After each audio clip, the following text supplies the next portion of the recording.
အကောလာဘုဒ္ဓဟူစနေရနေလုံးကြီးကိုကောင်းကောင်းမြင်နေရပြီးရာဒီဟုတုကလည်းတရားနေတဲ့ဒီနေ့လိုနေ့ထူးနေ့မြတ်ကြီးမှာတော့ကျွန်တော်နဲ့ချစ်မေမေကြီးတာအမိနှစ်ယောက်အလုပ်ကိုတွားမှာပဲဖြစ်ပါတယ်ဗျအလုပ်မတွားခင်မှာခမရတို့လိုပဲမနဲ့ဆိုမထားချင်လဲထားရပြီးတနေ့ပြီးတနေ့ချောလာမှာမဟုတ်တဲ့ရုပ်ဆိုးနေတဲ့မျက်နှာလေးကိုစေကြီးပြီးဝယ်ရတဲ့မျက်နှာတိဆက်ပြနဲ့ဆေးလိုက်တယ်သမင်းဝါဖို့တက်မဟုတ်ပဲသူများမကောင်းကြောင်းမှတင်းတော့ဖို့တွားနဲ့ပါဆက်ကိုတန့်စင်ပြီးမနဲ့စားလိုက်တာပေါ့နော်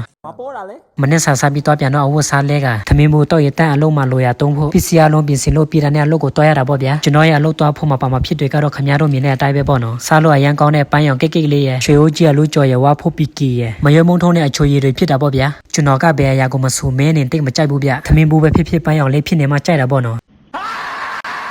အလုပ်စီတော့ဖို့ကိုကျွန်တော်ကဆိုင်ကယ်စီးပြီးသွားပါမယ်အမေကတော့အရင်လမ်း6သွားခိုင်းလိုက်တာပေါ့ဗျာဆိုင်ကယ်စီးပြီးသွားတာများရင်အမေချင်းပါသွားတက်ပြီးကြာလာရင်လမ်း6ဖို့ကိုပြင်းလာမှာဆိုလို့ပါဗျာမပြောချင်လို့ကြည်နေတာအင်ကနေအလုပ်စီကိုထွက်လာတာအမေကကျွန်တော်ထက်မိနစ်20လောက်စောပြီးထွက်လာခဲ့တယ်ဆိုပေမဲ့အချိန်ကိုပိုလေးစားတဲ့ကျွန်တော်ကပဲအလုပ်စီကိုအမေထက်အရင်ရောက်လာခဲ့တာပဲဖြစ်တာပေါ့နော်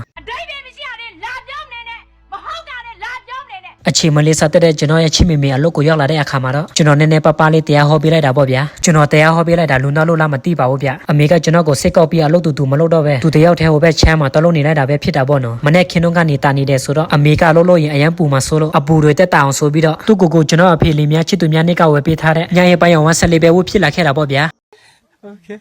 ကျွန်တော်အလုပ်ကိုမရက်မနာပဲစူးစမ်းပန်းစားလုပ်နေချိန်မှာအမေကတော့အလုပ်စူးစမ်းနေတဲ့သူ့ရဲ့ချစ်မောင်ကတားလေးကျွန်တော်ကိုမအားမနာပဲနားဖို့စားဖို့ချောင်းနေပြီပေါ့နော်ကျွန်တော်ကလည်းဘယ်ရမလဲအမေတူသားဆိုတော့အမေမလုပ်ရင်မလုပ်ဘူးအမေနိုင်လိုက်နားမယ်ဆိုပြီးပေါက်ပြချကအမေနဲ့အတူလာနားလိုက်တာပေါ့ဗျာအမေကကျွန်တော်ကိုခုနကစစ်ကောက်ထားတာမပြေသေးလို့သူစားဖို့နဲ့တီးကိုကျွန်တော်ကိုခေါ်မကြွေးပဲတယောက်တည်းစားနေလိုက်တာပေါ့နော်အမေကကျွန်တော်ကိုနဲ့တီးမကြွေးတာမလို့ကျွန်တော်ကလည်းအရန်နဲ့မှစိတ်ညစ်တယ်ဆိုပြီးမနေ့ကလက်ကြံလေးဖြစ်တဲ့လိမ်မော်အရက်နဲ့ Grandmaster ဘီကိုချွေရီကိုရေမရောပဲတောက်ပြစ်လိုက်တာပေါ့ဗျာဒီလောက်လေးတောက်ရတာဘာမှမမူးမထူးသေးတာမလို့ရွာထက်ကတဘောဝထွက်ရတန်ရက်ကိုပါထက်တောက်လိုက်တာပေါ့နော်တခါတည်းမူးထူးတော့အောင်ဆိုပြီးတော့လဲတော့တပူးထက်တောက်လိုက်တာပေါ့ဗျာသေးပါသေးရတယ်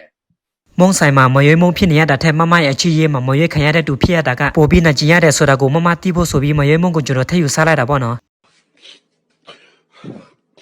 ကျွန်တော်မှပါလာတဲ့မုံတွေအချိုရည်တွေကကုန်တော့တာစားရတော့ရတာဘိုက်ထဲပါစားမမရောက်တော့တယ်လို့ဖြစ်နေတာမို့လို့ထက်တီနဲ့ပဲအမေရဲ့နည်းနည်းတီးပါထက်နိုင်စားလိုက်တာပေါ့ဗျာကျွန်တော်ကိုစစ်ကောက်နေတာမပြေသေးတဲ့အမေကိုလည်းစစ်ကောက်နေတာတော့မျက်နှာအလားတစ်ချက်မှမပြတ်ပဲပို့ပြီးတော့မှပဲချစ်ဖို့ကောင်းလာတဲ့ဆိုပြီးမြောက်ပေးကအမေရဲ့နည်းနည်းတီးကိုထက်ပြီးကပ်ဖားစားလိုက်တာပေါ့နော်ကျွန်တော်အမေကိုမြောက်ပြောလိုက်နည်းနည်းတီးကိုနိုင်စားလိုက်နဲ့နောက်ဆုံးမှာတော့အေးအခွေပဲကျွန်တော်တဲ့အထိကုန်တော့တာပေါ့ဗျာ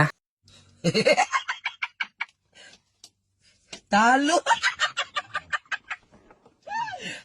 sorryအမေစီကုန်းစင်တော့ပြီဆိုတော့ကျွန်တော်အစာပြေဝဖို့ PK ကိုထည့်ယူစားလိုက်တာပေါ့နော်ကျွန်တော်ထိုင်ပြီး PK ဝါနေရင်းမှာ PK ကတော့ဝါရဲနဲ့အရတာကုံတော့တက်တယ်ဆိုပေမဲ့ညီမလေးကိုကျွန်တော်ချစ်တဲ့အချစ်တွေကဘယ်တော့မှကုံနိုင်မှာမဟုတ်တယ်လို့အရတာကုံတော့တဲ့ PK ကိုကျွန်တော်လွယ်နဲ့ပြစ်လို့ရတယ်ဆိုပေမဲ့ကျွန်တော်ရဲ့နှလုံးသားထဲရောက်နေပြီးသားဖြစ်နေတဲ့ညီမလေးကိုတော့ကျွန်တော်အပေါ်မှာဘယ်တော့ပဲစိတ်ဆိုးစိတ်ကောက်နေပါစေလွယ်နဲ့ပြစ်သွားလို့တော့မရပါဘူးဗျ PK ကပါဆက်ထဲမှာကတ်တက်တယ်ဆိုရင်ညီမလေးကကျွန်တော်ရဲ့နှလုံးသားထဲမှာကတ်နေတဲ့ကတ်ဆေးဖြစ်တာပေါ့နော်ကျွန်တော် PK တွေဝါနေရတာအင်အားတွေကုန်ခန်းသွားတာမို့အလုပ်ဆက်မလုပ်နိုင်တော့ပဲပါလာတဲ့ထမင်းဘူးတွေကိုအိတ်ထဲပြန်တင်းကစိတ်ညစ်ညစ်နဲ့ပဲအမေကိုတယောက်တည်းအလုပ်ဆက်လုပ်ခိုင်းလိုက်ပြီးအပြုံးမျက်နှာမဟုတ်တဲ့အငုံမျက်နှာလေးနဲ့ပဲအမေကိုအလုပ်မှာခြံထားခဲ့လိုက်ပြီးကျွန်တော်အိမ်ကိုပြန်သွားလိုက်တာပေါ့ဗျာ